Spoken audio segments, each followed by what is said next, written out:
Developing right now on Morning News Now, millions of people bracing for impact from another major hurricane. Overnight, Hurricane Lee rapidly intensified from a Category 1 to a Category 5 storm.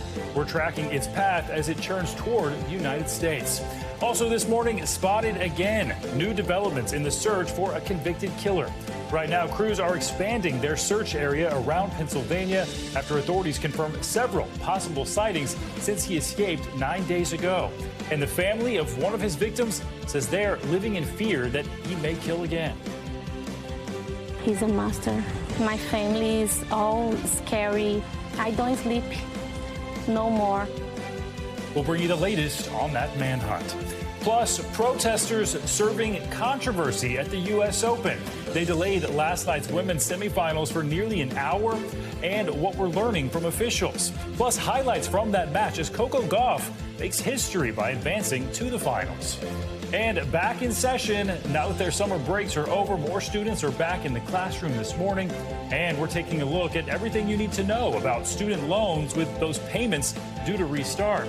We'll also check in with a doctor about how to keep your kids healthy as they head back to the classroom. Plus, if you're already planning a fall break getaway, we've got you covered with some helpful travel tips for a fun, kid-friendly vacation. Summer break is over. We're already thinking of the next vacation. Yeah. As When's kids the head next back break? to school, we're going to help you out with that. Good morning. Good to have you with us on this Friday. I'm Joe Fryer. And I'm Stephen Romo in for Savannah Sellers this morning. And we begin this morning with Hurricane Lee growing overnight in strength in the Atlantic, now a Category 5 storm. Just 24 hours ago, Lee was a Category 1 storm, but exceptionally warm waters are helping intensify this storm. It's currently east of the Caribbean islands. The big question this morning is where will it go next and what impact could it have on the east coast of the U.S.? Let's get right to meteorologist Angie Lastman for the very latest. Angie, good morning. Good morning, gentlemen. This is the talk of the town, right? Everybody's seeing that this system is just so well organized and continues to grow and, of course, rapidly intensify. That's been a big headline over the past 24 hours. Right now, here's the latest details. We do have the winds coming in 165 miles per hour as a Category 5. That is up just slightly as of 5 o'clock in the morning. We're going to continue to see these updates throughout the day, but it doesn't look like we'll see any significant weakening from this system. So we'll expect it to continue on that northwesterly movement right now at 14 miles per hour as it sits just off to the east, just over 600 miles from the northern Leeward Islands. That's one of the spots that we'll see some indirect impacts. But let's start from Wednesday, because if you look back, 11 p.m. Wednesday, we had a Category 1 storm, winds 80 miles per hour, jump ahead just 24 hours, and we blow the rapid intensification criteria out of the water. We really only need a 35 mile per hour increase in order to say that it has rapidly intensified.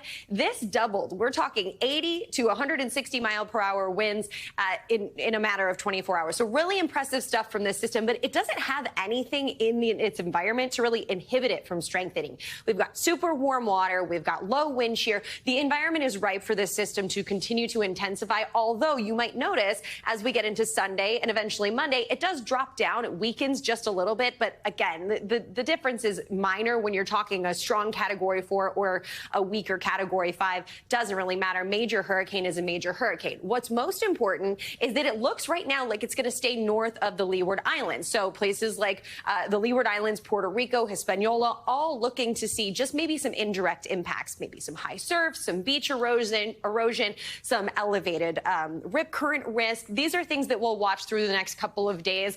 And into the weekend, it looks like we're likely going to see a turn to the north. Now, the question is, there's the American model, the GFS we call it. That's one of the solutions with the spaghetti model that we watch. And you can see it does turn to the north. Exactly where it turns to the north is going to be a big question. You might notice if you're out and about through the day today, we have a cold front that's leaving us along the East Coast a little unsettled. It'll help cool down our temperatures. That's going to kind of block us from seeing that system move a little farther to the west.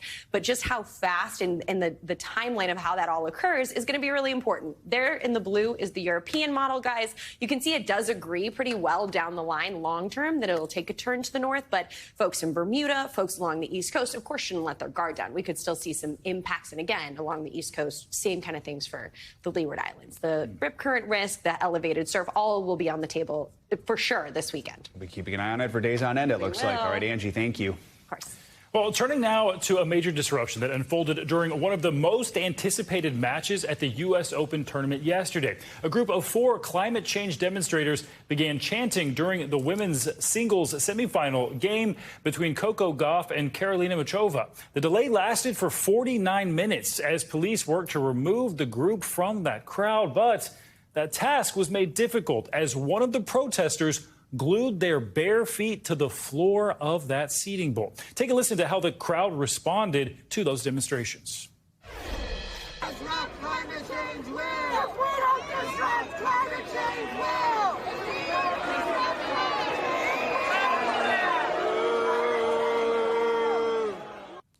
Yeah, people were not happy about that. Environmentalist group Extinction Rebellion took credit for that disruption, claiming, quote, tennis as usual won't be possible on a planet in which humanity fails to keep global warming below 1.5 degrees Celsius. If activists don't disrupt these games, the climate will, end quote. At least 2 of the protesters were taken into custody. Gauff had this to say about the incident after winning that match. I don't really know exactly what they were protesting. I know it was about the environment, and, I 100%, believe in that. I think there's things that we can do better. I know the tournaments are doing things to do better for the environment. Would I prefer it not happening in my match? 100%. Yeah, I'm not going to sit here and lie, but, it is what it is. All right, for more on this, let's bring in Julia Elbaba for more. Julia is a national digital editor for NBC Universal Local and a former professional tennis player. So some good insights here, Julia. Good morning to you. How does a disruption like this affect a player and how they're going to approach the match? Does this hurt their momentum at all? Good morning. Thank you for having me. I think any type of delay is tricky, whether it's for weather reasons, a medical reason, but this was not something. Well, we are seeing it more often, but it's not something we see all the time. And you have no sense of timing. Is it going to be a 5-minute interruption? Is it going to be 1 hour? It's really a waiting game. So these players were like, do we wait on the court? Do we go inside? It's tricky because you have to conserve your energy. You have to stay focused. You have to keep up with that nutrition, the hydration, deal with the adrenaline of being in the semifinals, keep the body warmed up so you don't get injured. There's just so many different factors that, play into your mind, into your body that could really disrupt your momentum. Yeah, that uncertainty alone seems like it could be very stressful. But this is not the first time a major tennis match was disrupted by climate change protesters. What more can you tell us about these demonstrations we're seeing, and why tennis? Why is this happening during tennis matches? Yeah, we're definitely seeing this happen more often. In the French Open, we had a climate activist attach himself to the net, wire himself, and glue himself. Another at Wimbledon, we had a protester throw a jigsaw puzzle and confetti and sit on the court. And then last year at the Laver Cup, we saw a man set his whole arm on fire ahead of Roger Federer's official retirement. I don't know, maybe he was protesting Roger Federer's retirement, but that's a whole nother story. Yeah, a lot of people not happy about that one as well. All right, Julia Elbaba, thanks so much for your insights, breaking it all down for us. We certainly appreciate it. Well, later today, a judge is expected to release the full report by a special grand jury. It's all connected to the investigation in Georgia and the attempts to overturn the 2020 election. That special grand jury heard from 75 witnesses over the course of 7 months. Its recommendations for Fulton County District Attorney Fani Willis led to the indictments of former President Trump and 18 others. They have all pleaded not guilty. NBC News legal analyst Danny Ceballos joins us now. So, Danny, first let's do some legal 101 here. Remind us, what's the difference between this special grand jury that did some of the investigating and then the grand jury that returned the indictments? You explained it. The special grand jury was an investigative grand jury, which is allowed under Georgia law. So I've been calling it, in a sense, an advisory grand jury because it really was not necessary procedurally in order to indict Donald Trump or any of the other defendants. It was an investigative grand jury that had no power of its own to indict. It issued a report. That report was heavily redacted. So to say that it was released, it was kind of released before, but it left all of us really wanting. So we would love to see what's in this unredacted or unsealed special report. But the special investigating grand jury was something that Fani Willis did not have to do. She did probably because she wanted for posterity's sake, there to be no question that not only did citizens ultimately indict Donald Trump, citizens investigated Donald Trump, because a grand jury is made up of citizens. It's the same jury pool that we draw petit juries, which is the name for the jury that tries a case. Well, so a part of this report, the special grand jury report, was released back in February, but the rest remained under seal. What are we looking for actually when we see it?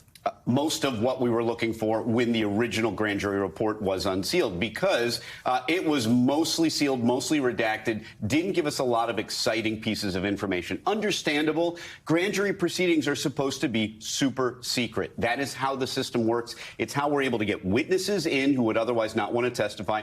And it's how we avoid unofficially indicting people who may be innocent or who the government doesn't want to indict yet or ever. So the process is secret for a reason. That's why when the grand jury report was released, it really didn't give us, in the world of journalism and the public, a lot of really interesting stuff. So I think why this was really compelling now is really for the defense. The defense is really interested to see what this investigating grand jury's report says and compare it to the state's case in chief. The more investigating a prosecutorial agency does, the more evidence on paper that the defense can use against it. So as a defense attorney, that's what I would be looking for. Speaking of the defense, in a new filing, former President Trump has suggested he may be looking to move this to federal court. We've been talking a lot about this, but remind us why some defendants would want to move this to federal court and what the likelihood is that could even happen. Removal is a strange thing in our law. There's a federal statute that allows somebody who is either sued or prosecuted in state court under very specific circumstances to remove that case, take the case out of state court and into federal court. There is a much more common civil version of this. I probably removed 50 civil cases on something called diversity, which doesn't matter here. The federal official criminal removal provision is so rare. Not only have I never done it, I've never known of anyone to remove a case like this. But the important thing is this. It allows, like a chess move, like castling in chess, the defendant to take his case in state court, put it in federal court. And believe me, when it's done, it's done. It's the prosecutor's job to drag it back down to state court. And if it remains in federal court, then federal procedure applies. The federal jury pool is drawn. That is a major tactical advantage for the defense. All right, Danny, thank you so much. Appreciate it. Thank you so much. Well, there's a growing political firestorm to talk about over the possible indictment of President Biden's son, Hunter. This as Republicans are vowing to intensify their own investigation. NBC News Capitol Hill correspondent Ryan Nobles has the latest. As President Biden heads overseas, his son's legal problems are growing. Though many Republicans say they're not satisfied that special counsel David Weiss announced he'll seek to indict Hunter Biden by the end of the month. Well, yeah, I mean, that's, it's on the gun charge in Delaware, it looks like. So, big deal. The GOP has slammed Weiss for negotiating what they call a sweetheart plea deal that would have allowed the president's son to avoid prison time. That deal fell apart under a judge's scrutiny. The Biden administration wants to give Hunter Biden a slap on the wrist and have him be the scapegoat. And the objective of the Biden Department of Justice is to protect Joe Biden. But Hunter Biden's attorney firing back at the possibility of an indictment. What changed? Not the facts, not the law, but we have seen over the last 6 weeks, the politics have certainly influenced the outcome. Meanwhile, Republicans on Capitol Hill deposing an FBI agent involved in the original investigation. Many House Republicans arguing Hunter Biden's foreign business dealings are tied to his father, pointing to testimony from Hunter's business partner that the president joined 20 calls with their foreign business associates over a 10-year period. We're going to follow the facts, the evidence, and if it warrants going to an impeachment inquiry, we're going to do that. But some Republicans argue the evidence against the president is not there. But to be clear, sir, at this point, you don't think that evidence has been presented. You're still waiting to see that evidence. I do not think that evidence has been presented, and I don't think there's a need to have an impeachment inquiry. The president has repeatedly said that he played no role in his son's business work. Meanwhile, Republicans are still considering calling the special counsel here to Capitol Hill to testify. All right, more to come. Ryan, thank you. Let's turn to the trip overseas by President Biden. He is arriving in India today ahead of this weekend's G20 summit. Leaders from the world's most powerful countries are gathering amid a fraught political and economic landscape. Two world leaders, China's President Xi and Russia's President Putin, will both be absent from the meeting. NBC News White House correspondent Mike Memoli joins us now from the Indian capital, New Delhi. Mike, so before this weekend's summit, we understand the president's going to hold some talks with India's Prime Minister Modi later today. What can we expect from that? Yeah, hey there, Joe. President Biden making that very long journey from Washington here to begin his 15th foreign trip as president, stopping here in India as well as Vietnam. Of course, the G20 summit is the anchor for that visit, but we've seen what a priority the U.S.-India relationship has been for the Biden administration this year. There have been more than a half dozen visits by members of President Biden's cabinet to India. We remember, of course, President Biden hosted the Indian Prime Minister Narendra Modi for a state visit in Washington just a few months ago. And so the first order of business for President Biden will be sitting down with Modi here to follow up on that visit, to talk about some of the enhanced cooperation on areas like semiconductor chip construction, also enhanced military cooperation between these two countries. I think you're also going to see Prime Minister Modi eager to talk about the U.S.-India cooperation as it relates to space. Of course, India just landed an unmanned aircraft on the moon. Is a point of major pride for Prime Minister Modi, and one I think that they're eager to highlight here as well today. All right, Mike. So let's look ahead at the G20 summit and talk about some of the main items on the agenda. We know the war in Ukraine is going to be a big part of that. Is the Biden administration hopeful reaching a consensus with other leaders on that issue? Well, Joe, it's often said that the G20 summit is more about dollars and cents, about the economy than war and peace, which is something we often see discussed major international issues at the G7 summit. But it is clear that the continued conflict in Ukraine is potentially disrupting some of the hopes for different countries to put forward together a joint statement of shared values. Now, we do know, of course, that Russia, as a member of the G20, is going to stand in the way of any potential joint statement. We did see last year, for instance, at the G20 summit in Bali, that the communique that was issued at the end of it indicated there was most of the membership opposed Russia's invasion of Ukraine. Listen to what Janet Yellen, the Treasury Secretary, ahead of the president's arrival here in Delhi, said about the potential for a conflict over Ukraine to disrupt the larger agenda here. I understand that this is challenging to craft such language, but I know the negotiators are discussing it and working hard to do so. And we stand ready, certainly, to work with India to try to craft a communique that successfully addresses this concern. Now, we can expect a major announcement as it relates to assistance for what's known as the Global South, the developing world here. India sees itself really as a gatekeeper between the developed countries of the G20 and those seeking assistance, including the African Union membership for the first time part of this G20 summit. So the leaders are hoping that that will be the focus of some agreements here, not Ukraine overshadowing it all. Mike, as we mentioned, the Chinese and Russian presidents are not going to be there. How is the Biden administration viewing those absences? Well, on the one hand, President Biden really does like to use these multilateral international forums to try to show that governments can produce results for their people. But you're also hearing from Biden administration officials taking advantage of the fact that two geopolitical, let's say, competitors, Russia and China, are not represented, at least at the leader level here. This morning, I had a chance to sit down with Ambassador Eric Garcetti, the U.S. ambassador to India. Listen to how he framed the absence of President Xi and President Putin from this summit. I think it's a very proud moment for the United States. Our president is here, and the leaders of Russia and China are not. That speaks volumes. We are not disengaging from the world. We show up time and time again. So as President Biden likes to say, a lot of politics is about showing up, and you're going to see him make a big show of force, meeting with some of the other leaders represented here at the G20 to show that, as he likes to put it, in this contest that is going to define the 21st century between democracies like the U.S. and autocracies like China and Russia, the U.S. has a seat at the table. All right. Mike Memoli in India. Mike, thank you so much.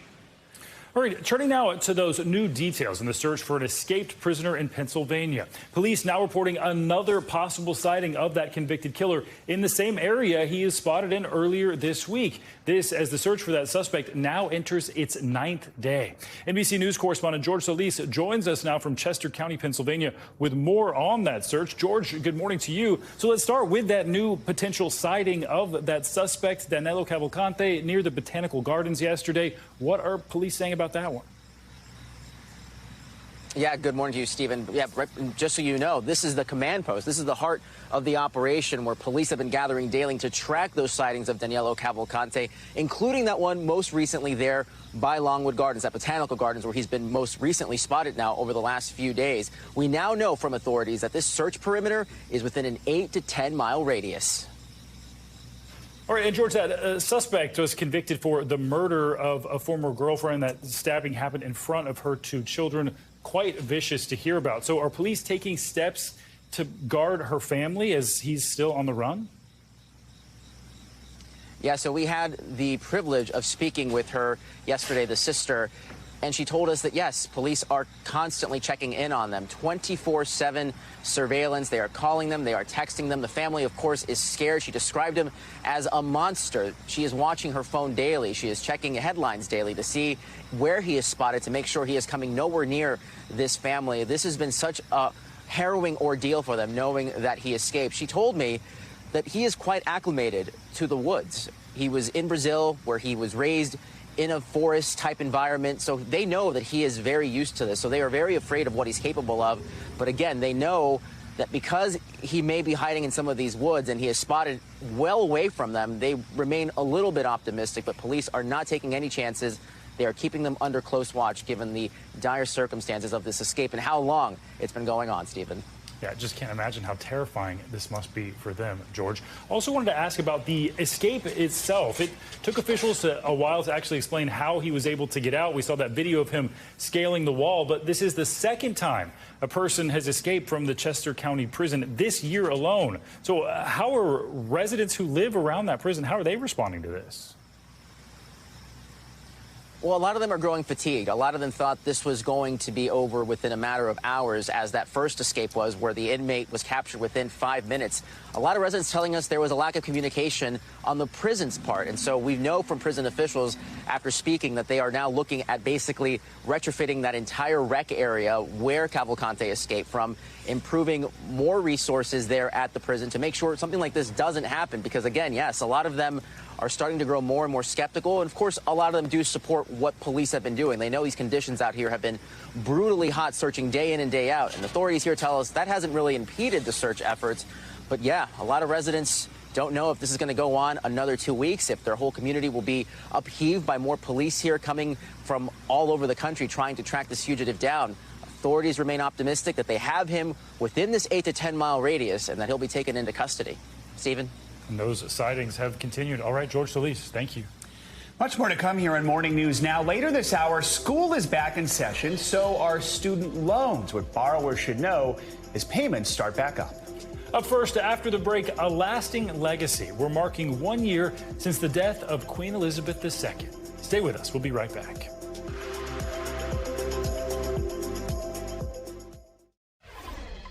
Welcome back. This morning, we're getting a first-hand look at the American scientist trapped underground in a Turkish cave. Rescuers are working around the clock now to try to get him free. NBC News foreign correspondent Matt Bradley brings us the latest.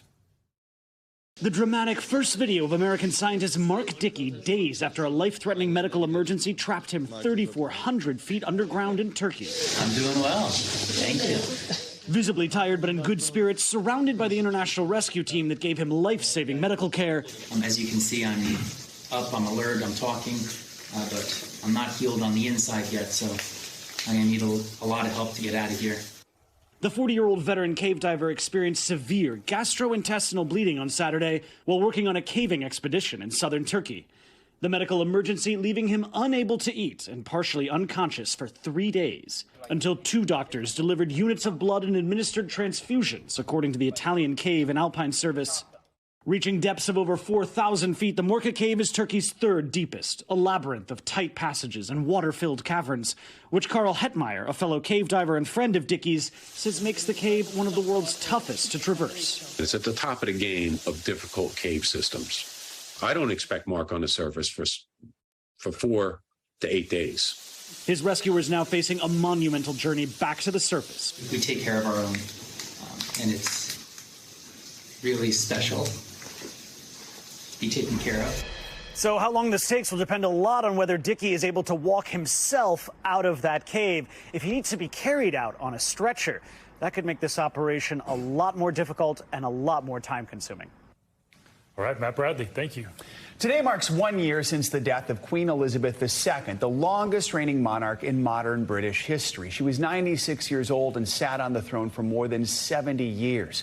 Upon her death, her son immediately took the throne, which meant at age 73, he instantly changed titles from Prince to King Charles III. Daisy McAndrew is an NBC News royal commentator and a talk TV presenter. She joins us now from Buckingham Palace to look back at the past year. Daisy, good morning. Good to have you with us. So first of all, where does the Queen's legacy stand 1 year after her death? And what is happening with plans to create a permanent memorial for her? Well, as you said in your introduction this morning, the Queen was Great Britain's longest-serving monarch. So with that, she has secured, of course, her place in the future history books. But, of course, it wasn't just longevity that stood her apart from some of her predecessors. It was also her popularity. She had popularity ratings that politicians around the world would kill for.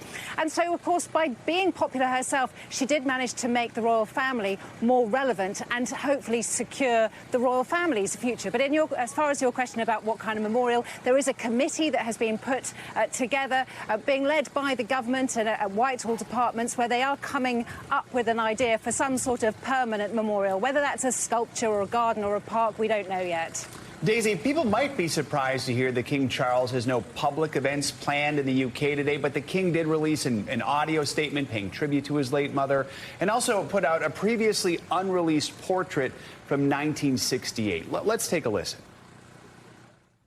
In marking the first anniversary of Her late Majesty's death and my accession, we recall with great affection her long life, devoted service, and all she meant to so many of us. I am deeply grateful, too, for the love and support that has been shown to my wife and myself during this year as we do our utmost to be of service to you all.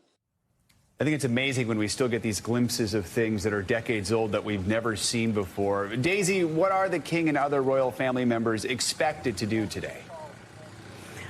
Well, the King has chosen to mark the anniversary of his mother's death in exactly the same way as the Queen used to mark the anniversary of her father's death, by being at the place, the Royal Palace, Balmoral in this instance, where she died exactly a year ago. So he's in Balmoral in Scotland. We've seen him and the Queen this morning go to church. The King, like his mother, is a deeply religious person. So, of course, he will have been saying his prayers for her, having a day of quiet contemplation. But as far as public roles and public events today, that's pretty much it for him. Although, of course, in a weird way, today is also a muted celebration. It's a year that he has been on the throne, a year since his accession. So there are gun salutes going out in some of London's parks. Some of the church and cathedral bells will be tolling in recognition of that. But really, the event has been left to Kate and William, who are out doing an official engagement today in Wales. Of course, they are now the Prince and Princess of Wales. All right, Daisy McAndrew, good to have you with us this morning. Thank you so much. Coming up, class is back in session. Students are getting ready for another school year. When we come back, we're going to head back to the classroom with you for what you need to know for a successful school year. We're going to cover a lot of topics. This is Morning News Now.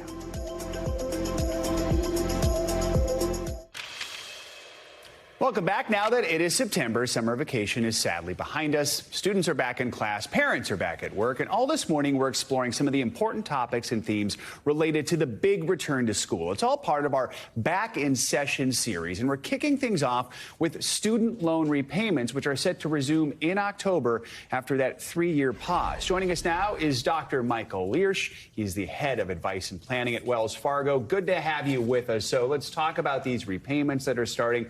What's the the impact that's going to have on borrowers, and what are some of the changes that people should prepare for after 3 years of not having to pay and now starting up again? So it was a huge pause, Joe, for over 3 years on student loan repayment. Now borrowers should know some of the impacts have already occurred. September 1, interest has already started accruing again. October, payments are due. So borrowers should immediately contact their servicer. Sometimes those servicers have changed. A couple have no longer served loans anymore, meaning the person you're paying your bills to or the company you're paying your bills to. So now you need to contact that new servicer to see what is your minimum payment and when is it due? That is essential, critical, Joe, to success here. It's possible the payment number may have changed in 3 years. Is that something that people should keep an eye on? Well, what has typically happened is it stayed exactly the same. It's literally like a freeze in time from March 2020. But what has changed is some of these income-driven repayment plans. And so there's a new one called SAVE, S-A-V-E.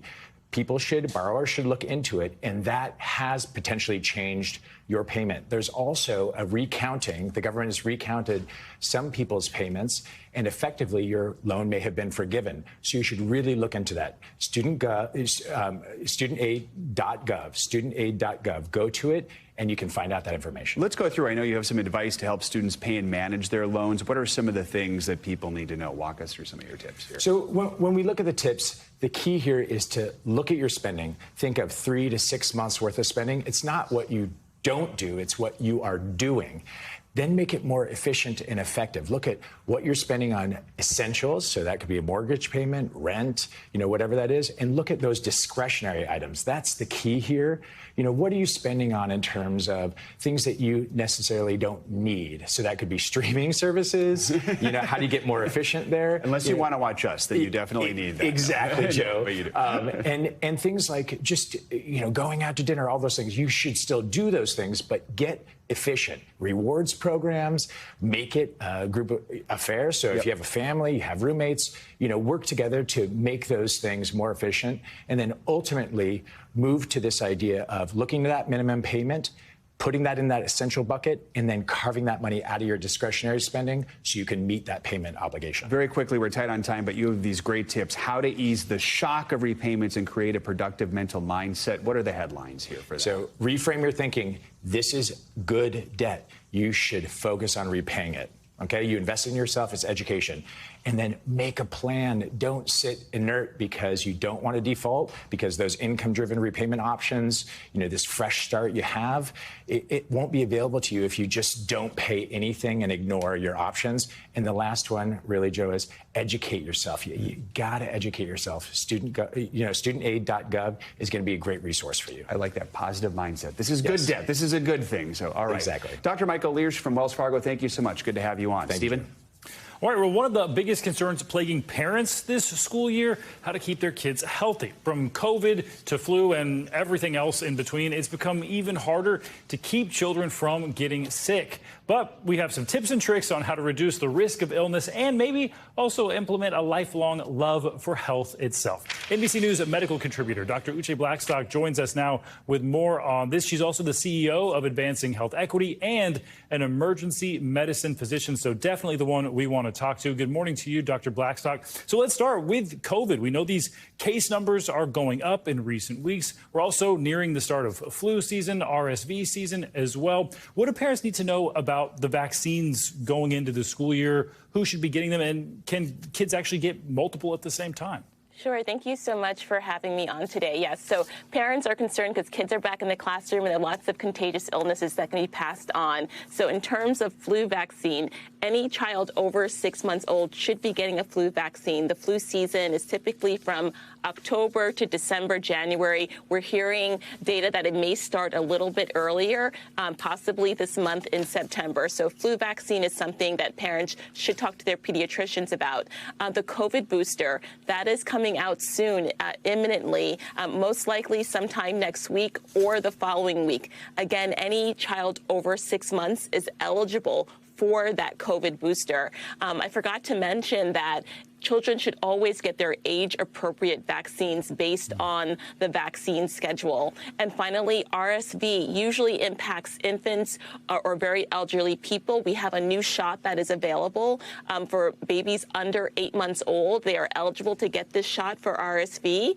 And for babies 8 months to about 19 months, they should talk to their pediatricians if they have risk factors for having been premature. They may want to consider this RSV shot as well. Yeah, a lot of excitement around that shot. RSV can be very scary. Also wanted to ask you, Dr. Blackstock, parents, of course, they can't be with their kids 24 hours a day, but they can help them learn some lessons about hygiene, healthy lifestyle. How can parents go about talking to their kids, teaching them lessons that they'll actually use at school to stay healthy? Yeah, and we have a lot of great data that shows positive parenting can help influence good hygiene practices in children. So just talk to your children about, how can they make their community and their classrooms more safer, essentially. And, given that COVID rates are going up, you want to make sure that they are wearing high-quality masks. You want to make sure they're also washing their hands often. We typically say they should be singing Happy Birthday several times for 20 seconds.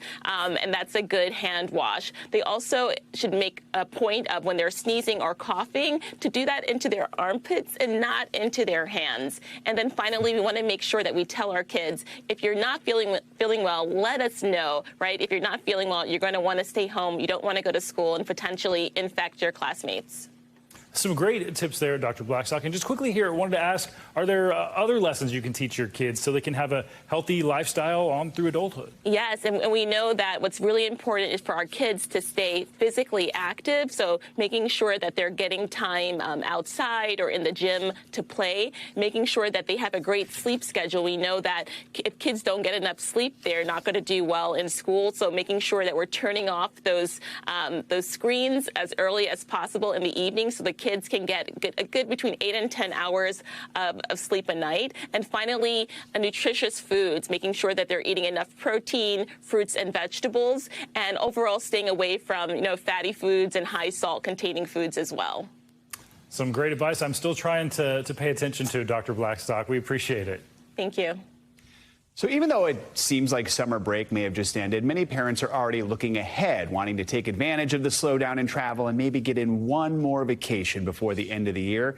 Help us plan that. Travel expert and journalist Mark Elwood is here to make sure that trip goes as smoothly as possible. So I got it covered. All right, when we think of traveling with kids, I guess we just automatically think theme park, beach. But that doesn't have to be the only two options, right? I would say, look, if you do go to a theme park in Florida, for example, why not tack on Cape Canaveral? Why not go to the Kennedy Space Center, which I think is remarkable. You can have lunch with an astronaut. You can see an actual space shuttle. So it's educational, but it's kind of good for everyone's in a kid. I think every parent kind of wants to go themselves. And at this rate, it seems like there's something taking off every day, so you'd probably see a launch anyway. Let's talk about any special considerations we need to think of if we're traveling with kids. I know, like, if you're single parent, you might have to have some extra paperwork, or maybe you're limited internationally in how many kids you can fly with. I think these are really good points. It's very important.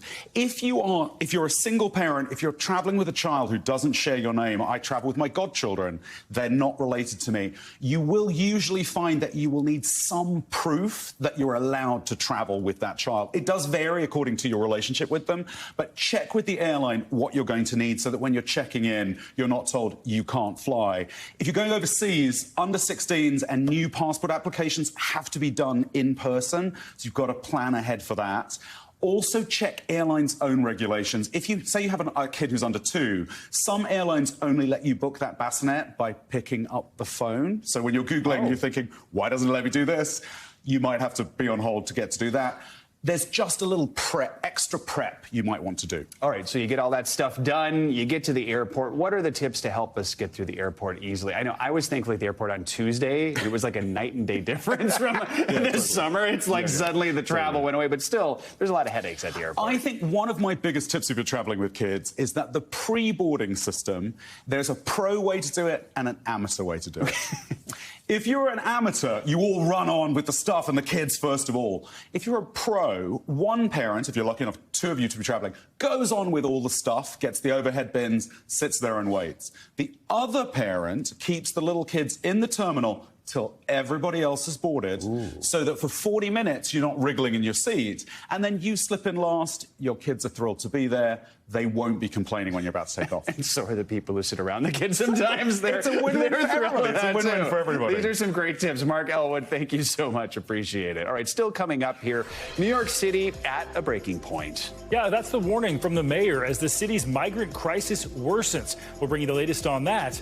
This is Morning News Now.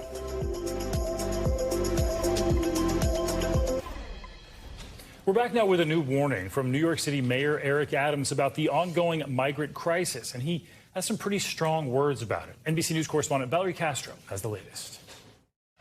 Let me tell you something, New Yorkers. The migrant crisis taking on a new tone. Never in my life have I had a problem that I did not see an ending to. I don't see an ending to this. I don't see an ending to this. This issue will destroy New York City.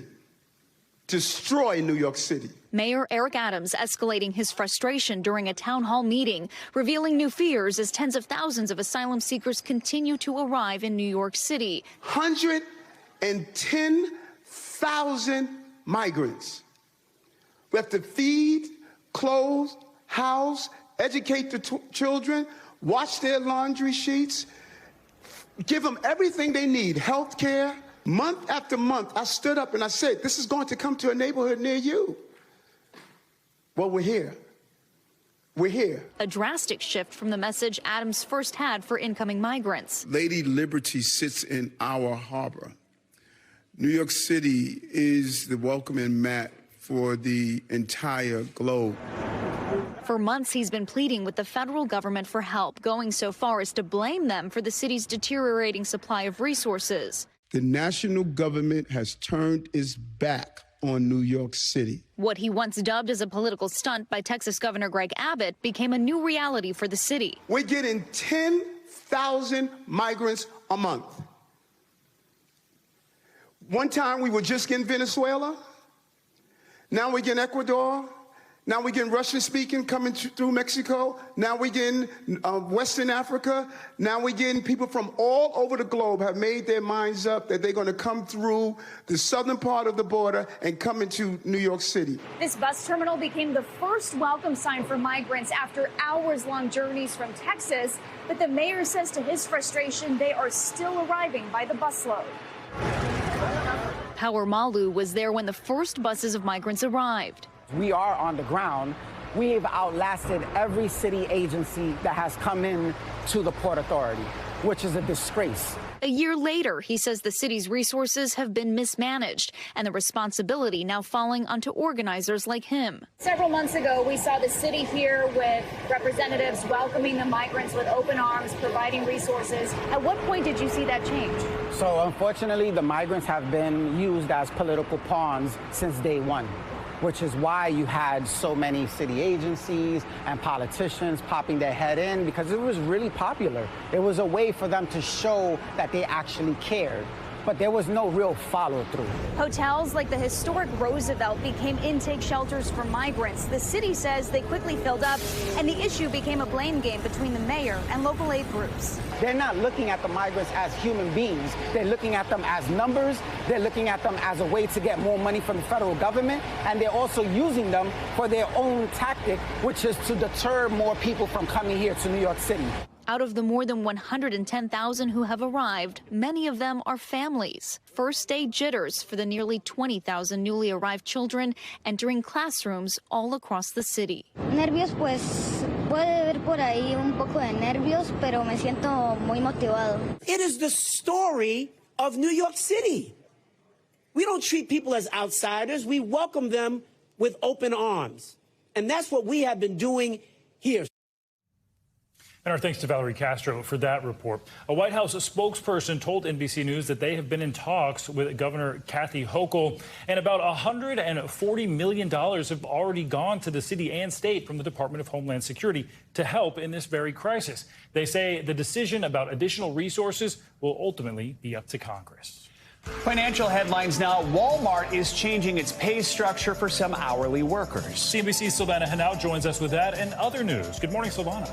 Good morning, Stephen. Good morning, Joe. Yes, so Walmart confirming its reports that it's changing the starting pay for entry-level store workers. Now, that means cashiers, personal shoppers, stockers, and associates in departments such as electronics will all get the same starting hourly wages. A Walmart spokesperson says deli, auto center, and bakery workers will get higher starting pay as those are higher skilled roles. And she says the new structure won't change Walmart's minimum wage of $14 an hour or result in pay cuts for existing employees.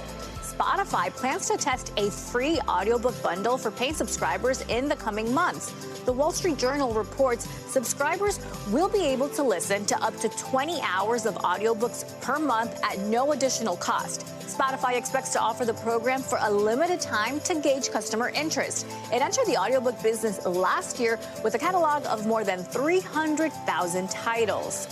Paqui is pulling its extremely spicy tortilla chips known as the One Chip Challenge from stores. The voluntary move comes after a woman claims her teenage son died of complications from eating a single chip.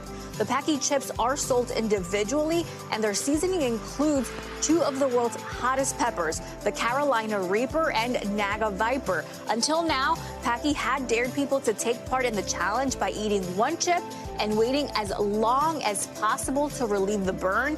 The company says the challenge is intended for adults, but it's seen an increase in teens consuming the chips, guys. An important update to a story we covered earlier this week. All right, Yeah. Silvana, thanks so much. You got it. Well, coming up, an extreme makeover White House edition. After the break, we're going to have the first look at the new and improved Situation Room after its multi-million-dollar renovation. You're watching Morning News Now.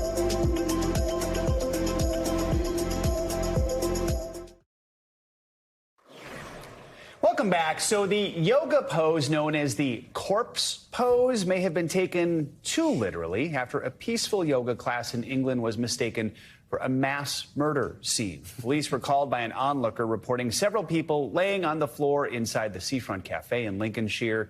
In a Facebook post, the cafe said, if anyone heard the massive police sirens, please be reassured, adding, we are not part of any mad cult or crazy clubs. Police did confirm to Sky News they had received the call on Wednesday night, quote, with good intentions. Those folks must have been really, really good at the corpse They were pose. great at it. It is weird it was in a cafe, I Right. guess. You are supposed to breathe during the corpse pose. Yes, still, please be so breathing. Hopefully Yes. you breathe. All right. For the first time in more than 10 years, the White House Situation Room is getting a massive overhaul. Yeah, and after a several million-dollar renovation, it's now showing off the new and improved Nerve Center. NBC News White House correspondent Monica Alba joins us now with a sneak peek at that newly renovated room. So, Monica, good morning. This is the first update in 10 years now. Technology has improved quite a bit since 2007. So what are these major upgrades?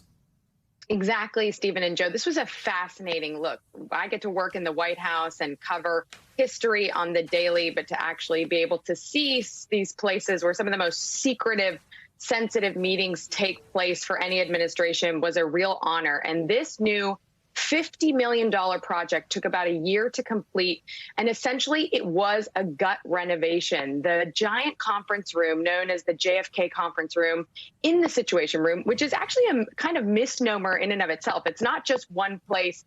It's a huge 5,500 square foot complex that has a lot of different areas like you're seeing there on the screen in these images provided by the White House. So the main conference room, what you see in most of movies and TV shows, there it is right there, was completely torn apart, demolished, and now there are new table, chairs, furniture. But the most important thing is that the security was actually enhanced and all of those capabilities in order to keep up with foreign adversaries. And the director of the Situation Room who led this tour, who works in the White House, told us essentially everything is now up to the highest standard in line with the intelligence community. Now all those movies and TV shows are going to have to update their sets so it's accurate. So Monica, since they could not use the room while it was being worked on, what did the White House do during the renovations? They created other secure areas throughout the West Wing and in the Eisenhower Executive Office building, which is just across the way from there. So they did have these backups. And of course, wherever the president is, he can be briefed securely, but he can't always interface with everybody as easily as he can now. And these heads of state calls really are like an orchestra, I was told. There are so many different components that have to come together from within the government. And now they can do that far more easily here. And I was told that when the president saw the newly renovated Situation Room earlier this week, he was quite impressed. He thought it was fantastic. He did a little bit of a ribbon cutting there, and they really did want to try to honor a little bit of what it looked like originally with some modern touches. Yeah, I was going to ask about that, Monica. It really looks like it still has a 1960s vibe to it. Was, aside from the technology, of course, was that important to them during this? It was. They wanted to honor that past, and it was the JFK administration that actually first established this secure communication suite known later as the Situation Room after the Cuban Missile Crisis. So that is why they still honor it in that way. And a really fun fact, guys, the smaller conference room, which is the one where officials in the Obama administration monitored the raid that killed Osama bin Laden. Remember, that wasn't in the main one. It was in the smaller one.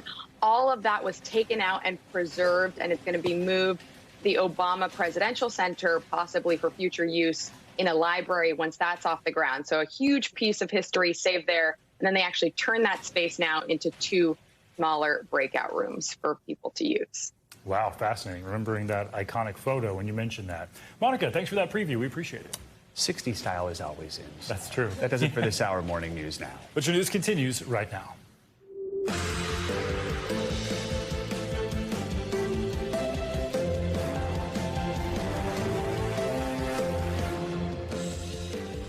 Good Friday morning. Thanks for being here. I'm Stephen Romo in for Savannah Seller. I'm Joe Fryer. Right now on Morning News Now, we are tracking Lee. The storm is churning in the Atlantic, growing in intensity overnight to a major Category 5 hurricane. Winds now topping 165 miles an hour. We've got the latest track, including whether it could hit the East Coast.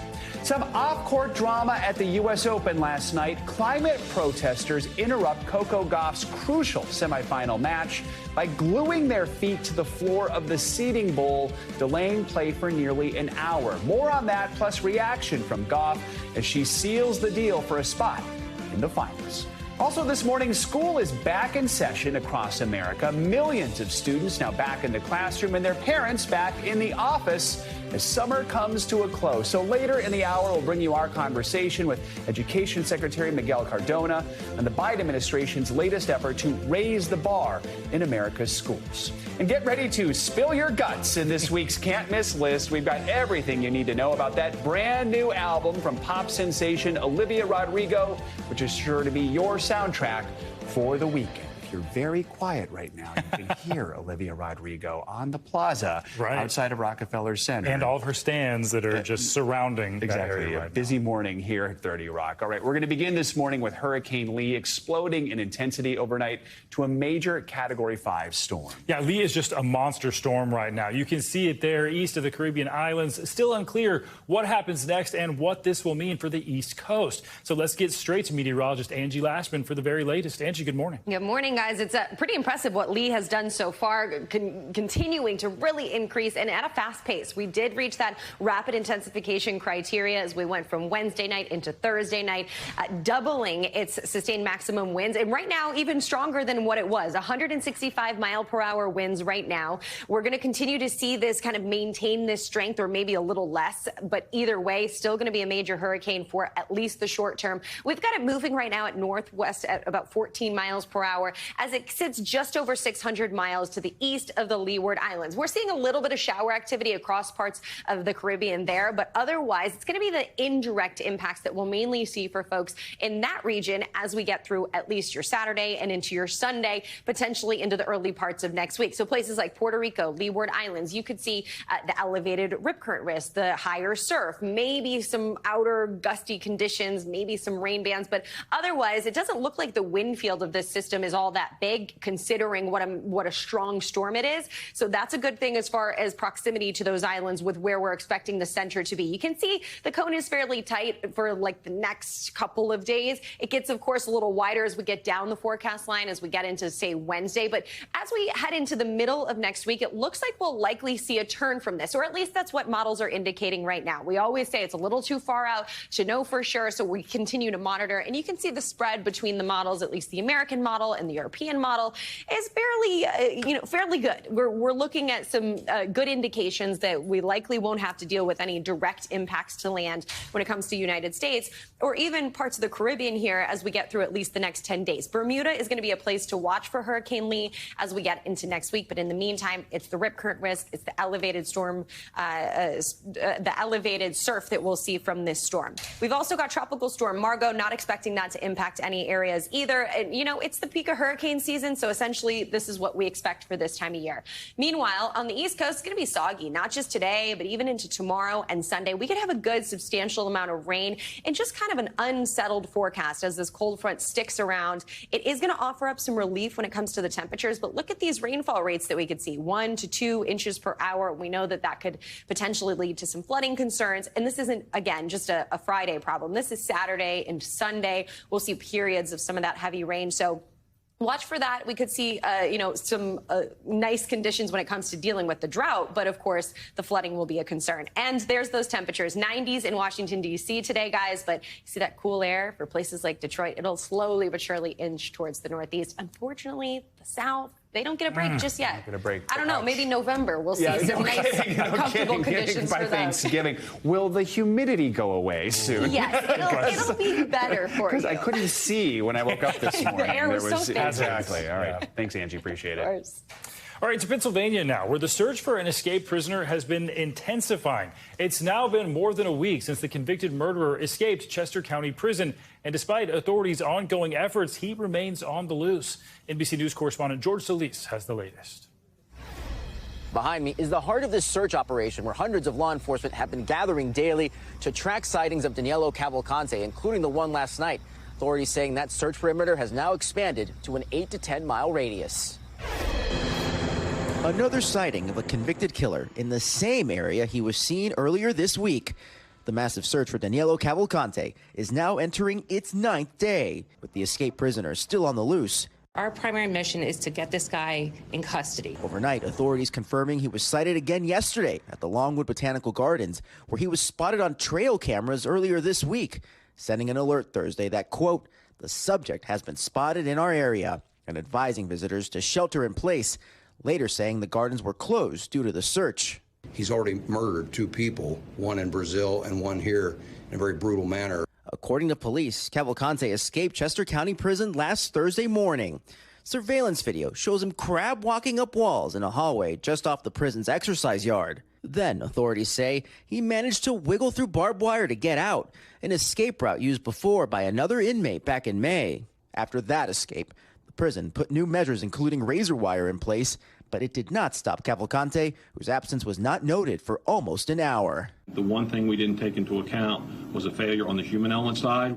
Residents in this normally quiet neighborhood frustrated he has not been captured. 200 law enforcement, lots of agencies out here trying to get this guy. They still haven't. Why do you think that is? There's a lot of woods. There's a lot of places to hide, but I'm very, very surprised and kind of disappointed that they haven't caught him by now. Cavalcante was sentenced to life in prison without parole, convicted of stabbing his ex-girlfriend, Deborah Browndow, to death in front of her children. Her sister, Sarah Browndow, says her family is living in constant fear. You're afraid he's hiding? Yes, here in my backyard, in my house. I'm scared all the time. And today we're going to be getting a first-hand look inside of that command post and a look at some of the tools authorities have been using in this days-long manhunt. Officials noting that while it's been brutally hot, it has so far not impeded search efforts. Back to you. All right, George, thank you. Time is ticking in contract negotiations between the United Auto Workers and big automakers in Detroit. 150,000 workers' contracts are set to expire if a deal is not reached by Thursday. And while Ford and GM have put offers on the table, the union says it is just not enough. NBC News business and data reporter Brian Chung joins us now with more on this, talking about another potential for strikes here. Yet again, we talked so much about it. So what are the biggest sticking points? Yeah, and Joe, Stephen, the clock is ticking because once we get to midnight next Thursday into Friday, the strike could officially begin. Now, for what it's worth, the biggest sticking point is wages. So the United Auto Workers Union is asking for a 46% increase in wages compounded over 4 years. GM provided their offer earlier this week, actually yesterday in the morning. Their offer is 10% for most workers. So that numerically shows you the wide chasm between the union and the automakers. The challenge is going to be not just negotiating with GM, but trying to get across the finish line with Stellantis, the maker of Chrysler vehicles, as well as Ford before they can get to that deadline next week. So you mentioned, right, GM and Ford have both put offers on the table now. Right. Is that right? So you talked about what one is offering, what are they offering, and then when might we see Chrysler's parent company put out? Yeah, the expectation from Stellantis is that they will have an offer by the end of this week. So sometime likely today. We'll have to see if there are updates on that front. But look, at the end of the day, the counter offers from the even GM and Ford, which have been put forth, have just not been satisfactory for the auto workers union, and they've described it as insulting. So you can see the rhetoric right here. And we actually heard from UAW President Sean Fain yesterday, who mentioned that the reason why they're asking for such an aggressive number, because again, 46%, that's pretty eye-popping, is because of record profits. Take a listen. No one said a word when these CEOs gave themselves 40% increases over the last 4 years. But when workers ask for their fair share, all of a sudden, you know, it's a huge problem. And they're also pointing to increased CEO pay. GM CEO Mary Barra, her salary has gone up by over 30% between 2018 and 2022. Again, part of the rhetoric behind the UAW's big ask here. Something I thought was interesting about this, the UAW actually wants President Biden to lean on automakers to try to get something accomplished here. They are withholding an endorsement for his reelection until something actually happens. What could the president actually do about this? Yeah, for what it's worth, the president and Congress can put together what they call a PEB. It's essentially a board that Congress can put together to help facilitate negotiations. They would really prefer to keep this a hands-off process, which means that they would really only use the PEB if it was really getting down to the final hours or even a strike having begun before they could ultimately use that authority. The president would have to be the one to kind of pull the trigger on that. But when it comes to what we're talking about with the UAW negotiations, what's really important to remember here is that with the presidential election happening in 2024, yes, it is indeed the case that this is a huge union, right? Over 100,000 workers. That's a very important endorsement for either the Republican or the Democratic camp. The Biden administration has leaned very much into pro-union. However, they have not been endorsed by the UAW. We heard from Sean Fain yesterday saying they don't see the case for endorsing a potential presidential candidate, Trump, from the GOP side of things. They said he's not a man of the working people. So it seems that they're leaning towards the Democrats. But again, as you point out, Stephen, no official endorsement just yet. All right, something to pay attention to. Brian Chung, thanks so much. Overseas now to the urgent rescue mission that's underway to save an American scientist who's been trapped more than 3,000 feet deep inside a Turkish cave for almost a week. The doctors who reached him and provided him with life-saving medical assistance are now faced with a new challenge, the long journey to the surface. NBC News foreign correspondent Matt Bradley reports. Good morning, guys. I'm not far from the mouth of that cave where that American explorer has been trapped for days and where we're beginning to see one of the most complex, most dangerous rescue operations in a cave in recent memory. You sure that Mark is okay? After nearly a week underground, I'm doing well. Thank you. We're hearing from American scientist Mark Dickey for the first time, trapped in one of the world's deepest caves, telling everyone that he's as well as can be expected. After a life-threatening medical emergency left him trapped nearly half a mile underground in Turkey. I'm up, I'm alert, I'm talking, but I'm not healed on the inside yet, so I'm going to need a lot of help to get out of here. The 40-year-old veteran cave diver experienced severe gastrointestinal bleeding on Saturday while working on a caving expedition in southern Turkey. The medical emergency leaving him unable to eat and partially unconscious for 3 days, until 2 doctors were able to give him desperately needed blood transfusions, according to the Italian Cave and Alpine Service. He's not out of the woods yet. The next steps will be incredibly difficult.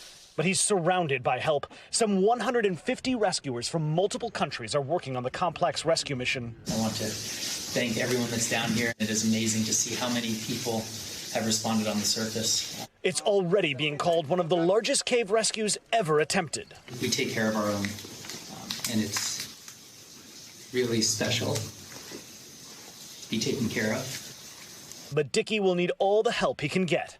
The challenge, the Morka Cave is Turkey's third deepest, reaching depths of over 4,000 feet. It's a labyrinth of tight passages and water-filled caverns, which Carl Heitmeyer, the fellow cave diver and friend of Dickie's, says makes the cave one of the world's toughest to traverse. It's at the top of the game of difficult cave systems. I don't expect Mark on the surface for 4 to 8 days. So even if he's feeling better, the real challenge for Dickie and his rescuers is yet to come. And guys, a lot of the timeline here depends on whether or not Dickie will be able to walk himself out of that cave. If he has to be carried out on a stretcher, that could make this whole operation a lot longer and a lot more dangerous. Guys? All right, Matt Bradley, thanks so much. Turning now to New York, where one of yesterday's huge U.S. Open matches was disrupted by climate change activists. Yeah, Coco Gauff and Karolina Muchova had to wait about 50 minutes as police tried to get the protesters out. But despite all that chaos, Gauff went on to win that match and make some history. NBC News senior national correspondent Stephanie Goss joins us now with details on this one. Hey, Stephanie. Hey, guys, good morning. This tournament began with 128 women. Now it's down to just 2. American Coco Gauff and the soon-to-be world #1 Aryna Sabalenka. At 19, Gauff is the first U.S. teen to reach the finals since Serena Williams over 2 decades ago. Her hard-fought victory coming after a group of protesters inside Arthur Ashe Stadium forced officials to stop play for nearly an hour. American tennis sensation Coco Gauff is heading to the U.S. Open final. After the match, the teenager showing her emotions on center court. The 19-year-old fan favorite smashed her way to a semifinal victory, playing some tough tennis against Czech Karolina Muchova. Despite some off-court drama in the middle of the second set, environmental protesters in the stands halted play for nearly 50 minutes after one of the protesters apparently glued his feet to the stadium floor. When play finally resumed, Gauff pushed through, winning in straight sets. And I just treat it like a rain delay. This will be Gauff's second major final and her first time playing in the finals at the U.S. Open. Gauff reflected on her journey earlier this week. I mean, at first I used to think negative things like, why is this so much pressure? Why is this so hard? Blah, blah, blah. And I realized that this isn't, like, in a way it's pressure, but it's not. I mean, there's people struggling to feed their families. That's real pressure. The only thing standing between Gauff and a U.S. Open title is the soon-to-be #1 ranked player in the world, Belarusian Aryna Sabalenka.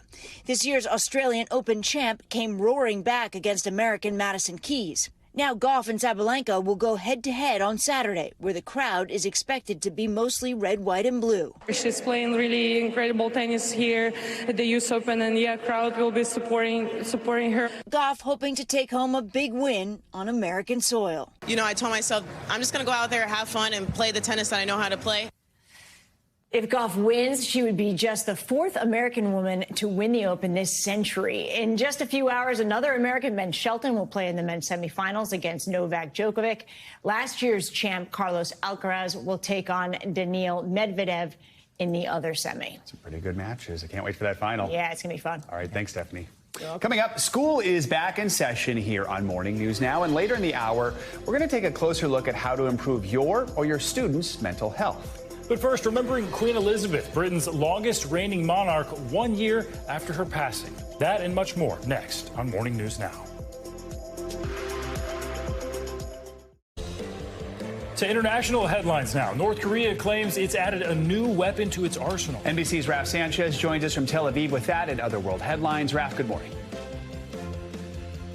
Joe, Stephen, good morning. Yeah, that's right. North Korea says it has produced a new nuclear attack submarine, which would be a major technical advancement. The country's dictator, Kim Jong-un, made the announcement at a ceremony earlier today. He borrowed a naval captain's hat that he wore with a beige suit. It isn't clear right now if the submarine is for real or just the latest propaganda from the regime. In Hong Kong, record-breaking rain has paralyzed much of the city. Subway stations were flooded while drivers were trapped in cars on the road. Schools have been closed and authorities have urged people to seek shelter. The government says it's some of the most intense rain since the 1800s. And finally, one Florida man tried to get out of the rat race and across the Atlantic Ocean in an oversized hamster wheel. The 44-year-old said he planned to run to London in the improvised vessel, but the Coast Guard had other ideas and placed him under arrest, saying the trip was manifestly unsafe. And guys, it would be a dude from Florida who tries this, right? A Florida man is expanding his reach. Right, geographically. Love that. Raph, thank you. All right, around the world today, people are remembering Queen Elizabeth 1 year after the longest reigning monarch died. Her son, King Charles, and other members of the royal family have been paying tribute. NBC News Chief International Correspondent Keir Simmons joins us now from London, from Buckingham Palace with more. Keir, good morning.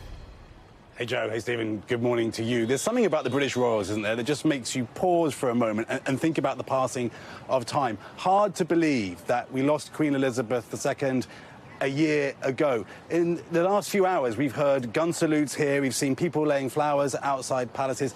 Around this country, people paying tribute in their own ways. This morning, marking a year since her passing, the palace releasing this picture of Queen Elizabeth, aged 42. Chosen by her son and heir. King Charles and Queen Camilla attending a private memorial in Scotland, while the Prince and Princess of Wales, William and Catherine, heading to a separate service in Wales. Prince Harry in town for a charity event last night. I know exactly 1 year on that she is looking down on all of us tonight. Overnight, King Charles releasing an audio message to mark his mother's passing 1 year ago. We recall with great affection her long life, devoted service, and all she meant to so many of us. 12 months ago today, a moment in history, closing a 70-year-long royal chapter. The funeral, full of pomp and ceremony of days past. The King's new role has brought new responsibilities for other royals, most notably William and Kate, while Harry and Meghan have continued to pursue their own projects, some bringing unwelcome headlines. I said, we need to get out of here. Thankfully for Charles, the coronation was staged without a hitch. God save the King! With a younger generation, William and Kate's children, George, Charlotte and Louis, very much in the spotlight. But the Queen's legacy of hard work, duty and quiet continuity seems alive in her heir, though there will never be a monarch quite like her again. And guys, we're told that the King and Queen Camilla and the Prince and Princess of Wales are going to spend most of the day in private contemplation. And that's understandable, isn't it? Because the Queen, of course, was the Queen. But as we said so many times here a year ago, she was also, of course, a mother and a grandmother and a great-grandmother. Joe, Stephen? All right, Keir, thanks so much. Appreciate it. Coming up, as we head back to school and back to work after some time off this summer, we've got more on the Biden administration's latest push to raise the bar in America's classrooms. Education Secretary Miguel Cardona joins us with more on that coming up next. And sticking with schools, the growing trend in some districts to dial classes back to 4 days a week instead of 5. We got all that and a whole lot more coming up.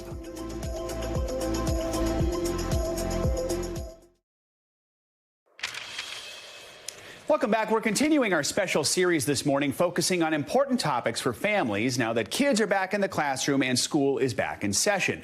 To kick off the school year, Education Secretary Miguel Cardona embarked on a week-long 5-state tour. It's called the Back to School Bus Tour 2023, Raise the Bar. He's visiting schools and educators to deliver words of encouragement. Today marks the final leg of that tour, and Secretary Cardona joins us now from the road as he prepares to wrap up the tour. Mr. Secretary, good morning. Good to have you with us during such a busy time. First of all, just tell us about this bus tour. What's it like being out there as schools kick off the school year, and what are your main goals for this year?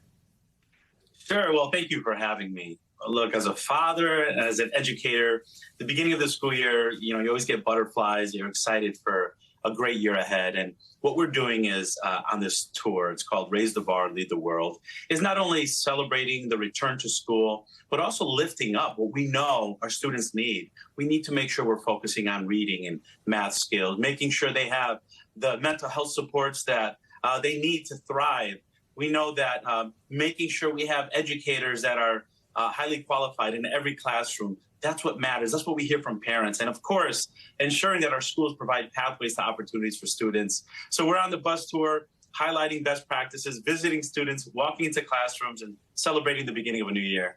I'd like to talk about a few different topics right now that are on parents and students' minds, starting with COVID. As these kids head back to class, we are seeing an increase in cases across the country. So how big of a concern is COVID in schools, if needed?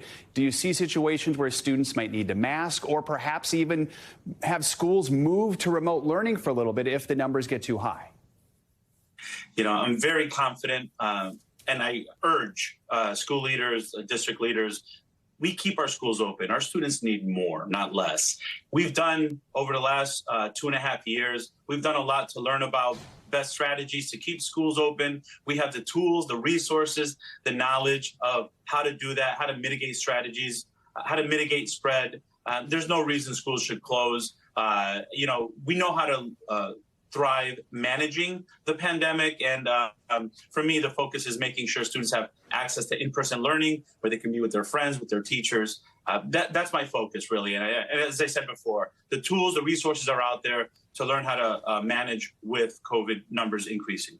Because of COVID, we continue to see this learning loss issue. New studies, the latest test scores show learning loss remains a huge issue. And it's a long-term issue, yet we're seeing some of the federal relief money winding down. What is it the federal government can do to help close some of these learning gaps right now?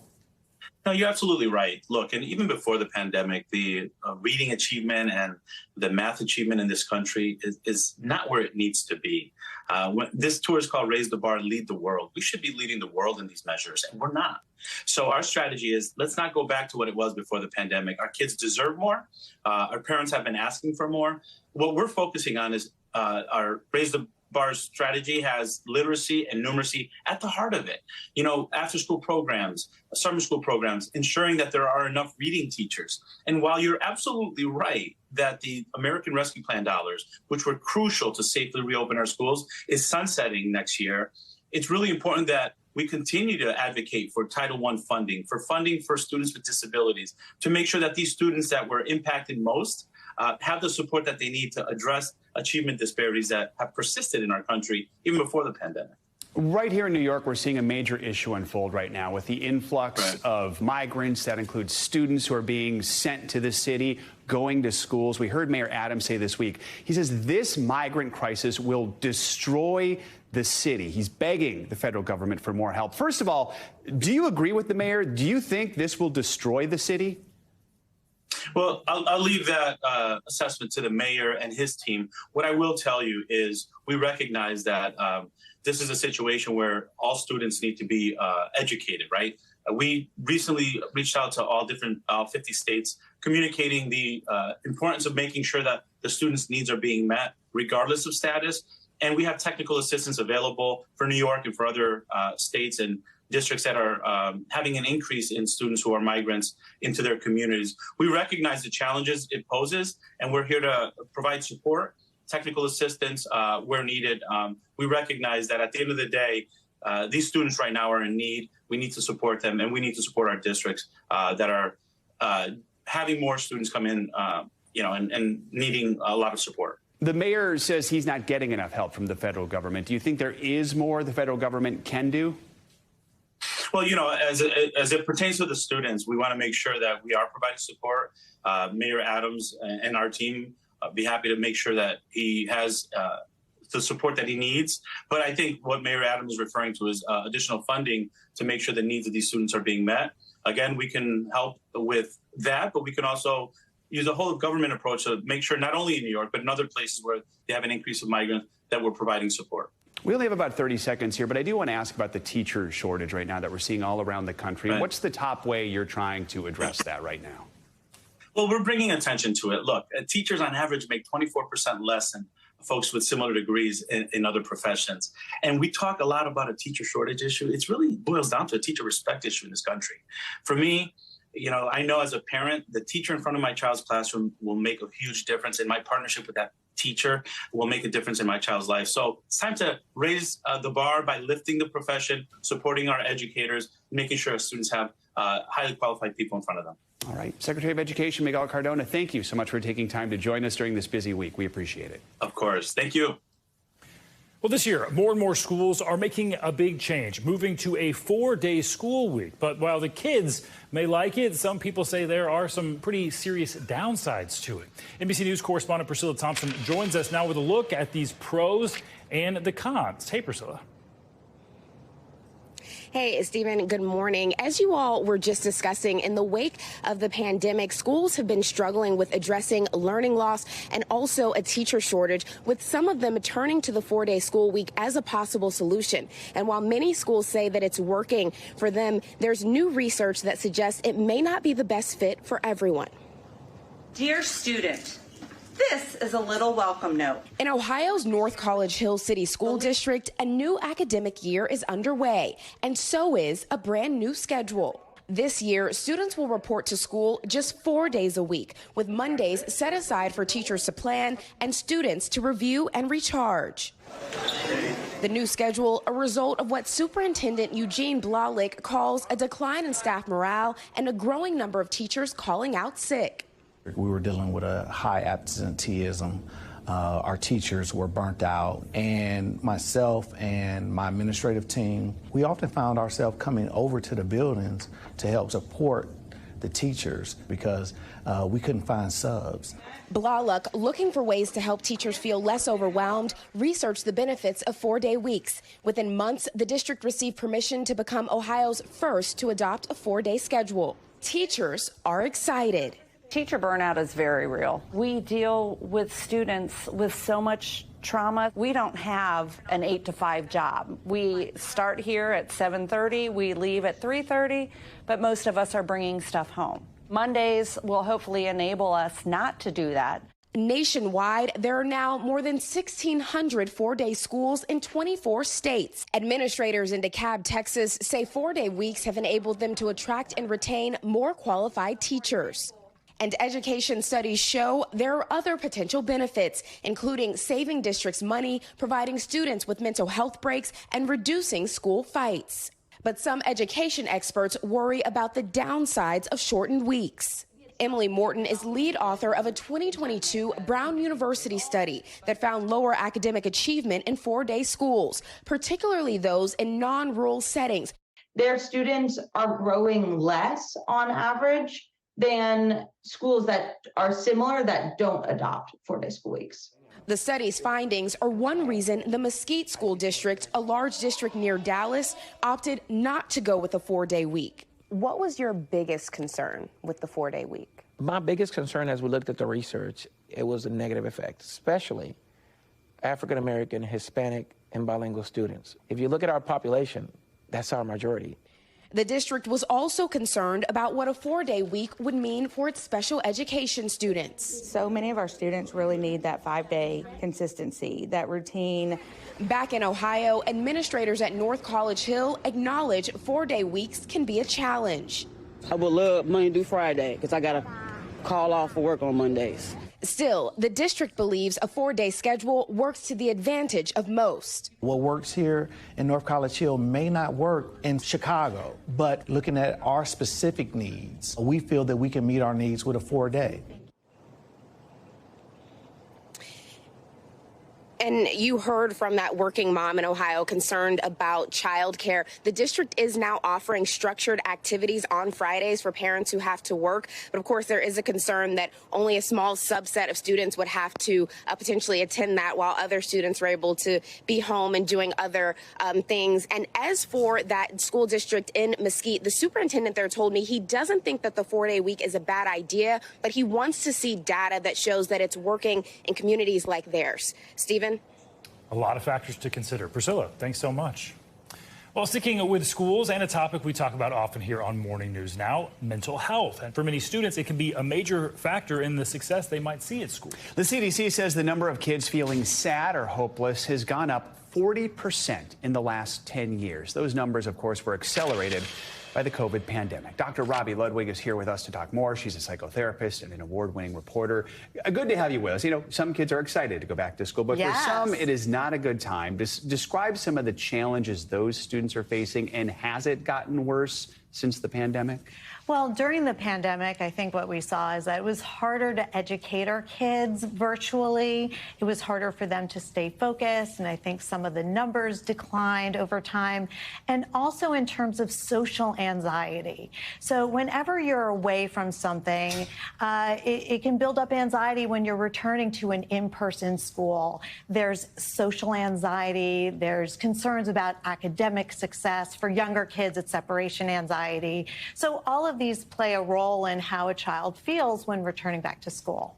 And there could be a difficult time for a lot of kids. So how can they shift their mindset? There can be problems at home. Maybe they don't make a team or they get a bad grade. How can they help themselves here? I think and this is where parents can come in and let their child know that they are there to support them. And really to use these situations and setbacks so you can help them to be resilient, because that's what they will use in life. To view school as a fresh start. If they don't get the grade they want, talk to your teacher and say, what can I do differently? If you don't make a team that you're interested in, again, ask for feedback. Try something else. Focus on secure friendships that make you feel good. These are all things parents can remind their child to do to set an intention for the year so that they can make the most of the year ahead. What are some tips that you have for kids who might be having a hard time with some of these things? And it's the same thing. I mean, you want to observe, first of all, if your child is having a problem, set a regular goal. So when parents can set a regular schedule, that's highly effective for younger kids in terms of adjusting to the school year.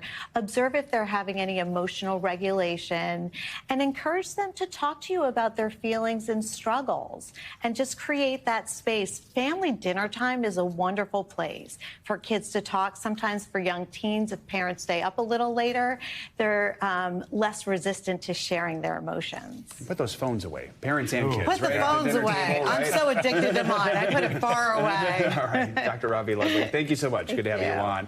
And anytime we talk about mental health, we want to make sure you know, or if anyone you know is struggling, you can call or text the Suicide and Crisis Lifeline at 988.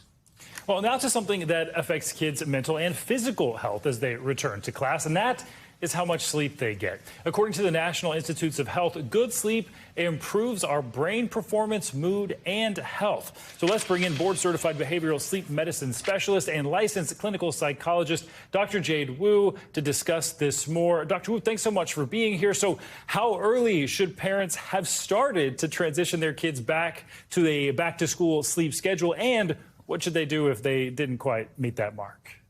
Well, thanks so much for having me. Ideally, you start transitioning maybe a week or two before school starts, just to keep that as smooth of a transition as possible. But it is never too late. You can always start anytime to start better sleep habits. So starting anytime now, being consistent is really important, and establishing a really nice, consistent, relaxing bedtime routine would be my first two tips.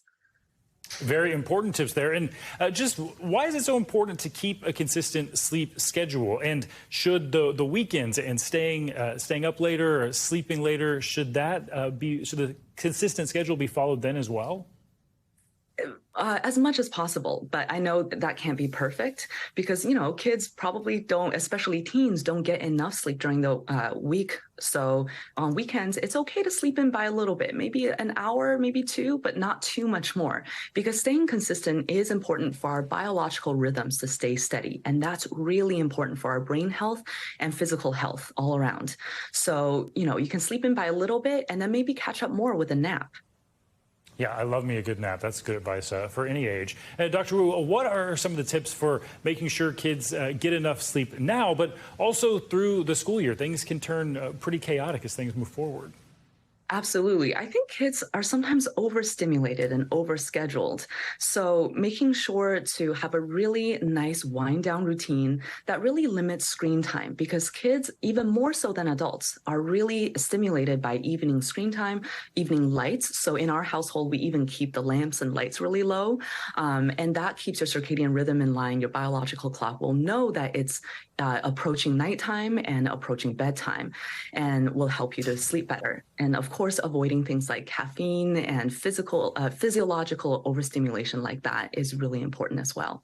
Yeah, that consistency really seems key. And how much sleep for particular age groups do we have? It seems like younger kids need a bit more, and that decreases as they get to high school. Is that right? Yes, but all kids need a lot more sleep than adults do. So preschool age kids can need up to 12, 13 hours even, including naps. School age kids, something like 9 to 11 hours might be the range. And for teens, about 9 hours or even more. All right, 9 hours sounds pretty great. I would take that. Dr. Jade Wu, thank you so much. You're so welcome. Coming up, decades behind bars for one former star of That 70s Show. Now, more on actor Danny Masterson's sentencing after he was convicted on multiple rape charges, plus reaction from his victims. That's coming up.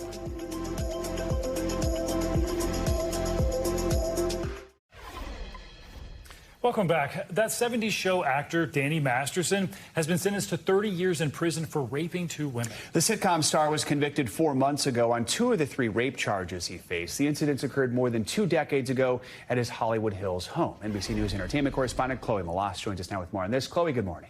Good morning. Well, look, this is a very serious trial that we have been following over the years since the first was declared a mistrial. Now, Masterson's legal team is vowing to appeal this conviction.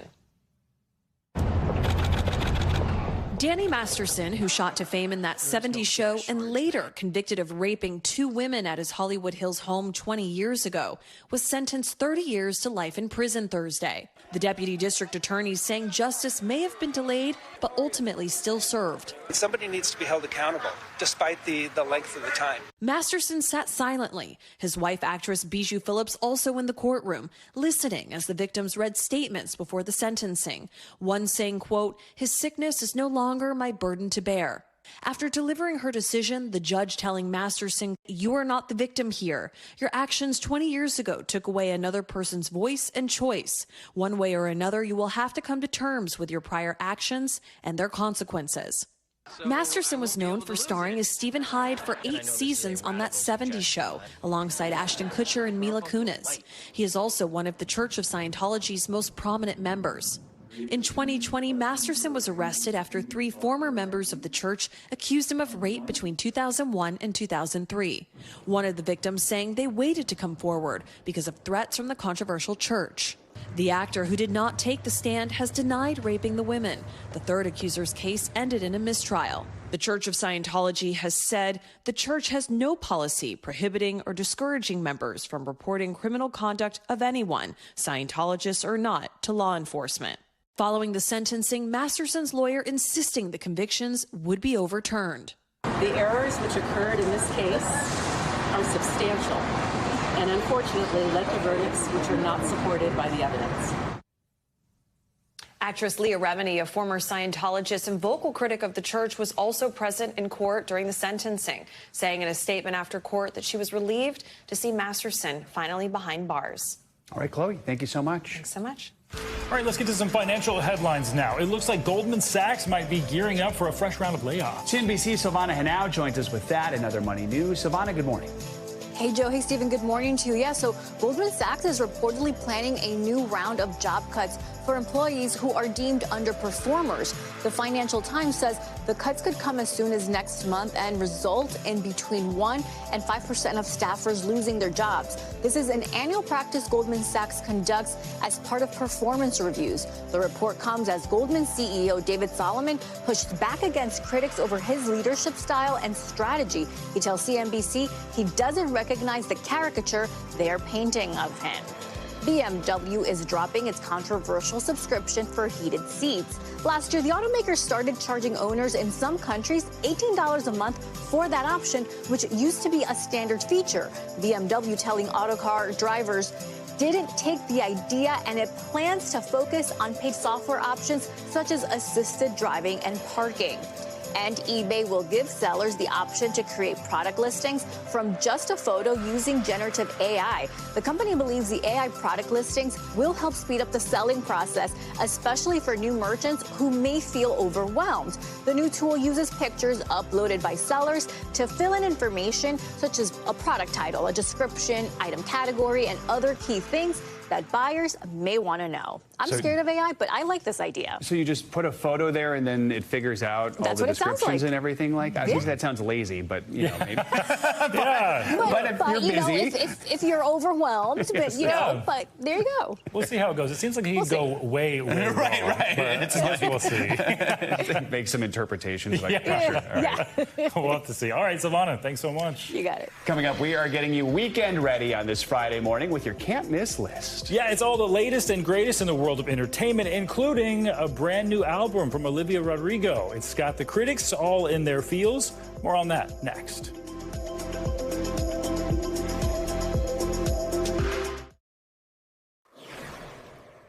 Welcome back. I gotta tell you, this one shocked me. Actor Ian McKellen's portrayal of the wizard Gandalf in the Lord of the Rings movies, of course, a fan favorite. Turns out, though, he may have not been the first choice. In an interview with Variety, McKellen claims that some other big names like Anthony Hopkins and even Sean Connery actually passed on that role. The 84-year-old actor went on to receive Oscar and other nominations for his work in that series of films. So how does he feel about the actors who turned down that role? He joked, "I hope they feel silly." I feel like Ian McKellen, Anthony Hopkins, and Sean Connery were always up for the same roles. Yeah, that's a good for point. decades. Yeah, totally. That's a great point.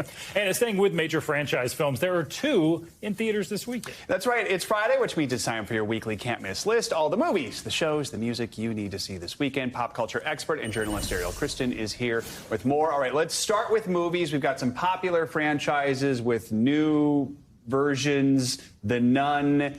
And then on the opposite end of the spectrum, My Big Fat Greek Wedding. What should we know? Yes, so The Nun I'm very excited about. I think I've talked to you before about my love of horror movies.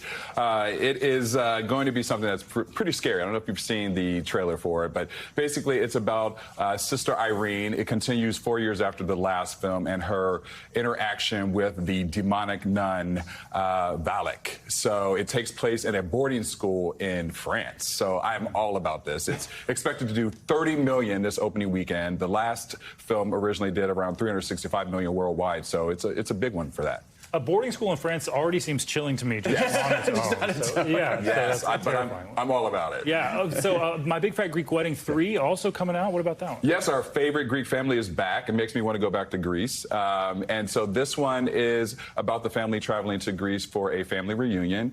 And Tula, played by Nia Vardalos, who is the writer and director, she wants to fulfill her father's last wish of getting his childhood diary to a long-lost friend. So if you love a lot of love, laughter, and some tears, you want to definitely go check this one out. Got the whole crew all back together again. Yeah, John Corbett, Andrew Martin. Yes, Lainey Tizan and everything. So. Yeah. Wow. Can't miss that one. Also, I want to ask about if you're staying home, streaming movies. How about those? Yeah, so the first thing that's one of my favorites is actually The Walking Dead, Daryl Dixon. So I'm all about The Walking Dead. It's one of my fan favorites. Daryl is the character played by Norman Reedus. I love him. So he is doing a spinoff. It's anticipated.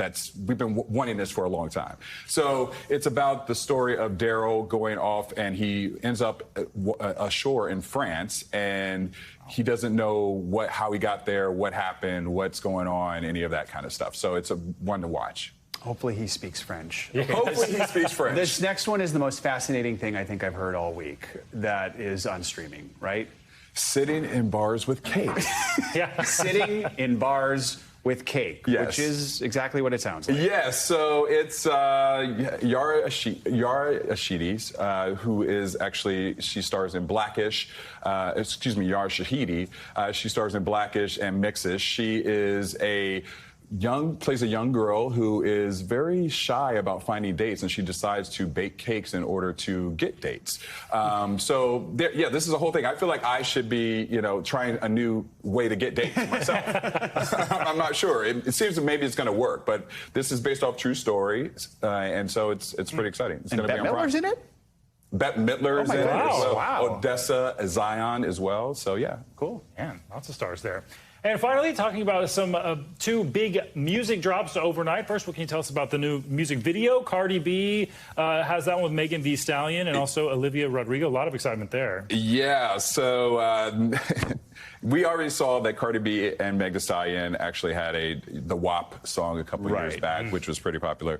This is called Bongos, so it is a new video that's coming out. Now, Meg has had a very interesting year. She said she was going to walk away from music just because of everything with the big trial that happened with Tory Lanez, but she's coming back strong, and she's giving us what she's got. It's a great video. I don't know if it's safe to watch at work all the time, but it's definitely a fun video to check out. All right, we got less than 30 seconds here, but Olivia Rodrigo, who's across the street this morning performing, but the whole album's out now. Yes. Guts. So it is her new album. It's a 12-song album that is basically about her relationships, love. She's promoting and fighting for women. So this is a very, very endearing and personal album for her. So we're excited to hear all the music that comes along with that and what she's bringing with it. But it's going to be a phenomenal album. I feel like people are going to be listening to Yes. All right, Daryl, Kristen, thank you so much for joining us. We appreciate it. Have a great weekend. That's going to do it for this hour of Morning News Now. But your news continues right now. Thanks for watching. Stay updated about breaking news and top stories on the NBC News app or follow us on social media.